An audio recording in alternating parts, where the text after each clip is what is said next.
Kamusta mga kabasketbolista? Panalo ang Senegal kontra sa Hungary 63-61.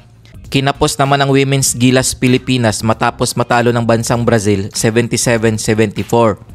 Pinangunahan ni Jack Animam ang Women's Gilas Pilipinas matapos humakot ng 18 points, 21 rebounds at 4 blocks.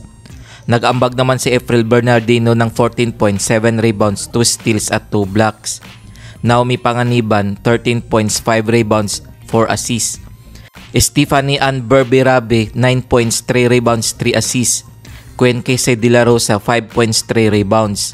Wagi naman ang Argentina kontra sa Great Britain 53-47. Kung bago ka pa lamang sa channel na to, mag-like na at subscribe. Heto ang team standings as of August 19, 2024. Sa Group A, South Korea, Mali, Czechia, Valenzuela. Sa Group B, Mexico, Montenegro, New Zealand, Mozambique. Sa Group C, Brazil 1 win 0 loss 2 points. Senegal 1 win 0 loss 2 points.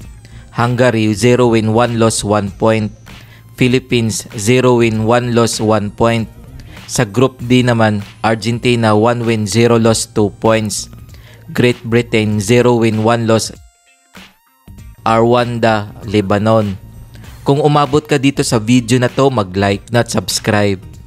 Heto naman ang mga laro ngayong August 20, 2024. Maglalaban ang Rwanda at Lebanon alas 2 ng madaling araw, Philippine time. South Korea kontra sa Venezuela alas 2 ng madaling araw. Mali at Czechia alas 4:30 ng madaling araw. Montenegro kontra sa New Zealand alas 7:30 ng umaga. Mexico kontra sa Mozambique alas 10:30 ng umaga. Women's Gilas Pilipinas kontra sa Hungary alas 11 ng gabi, Philippine time.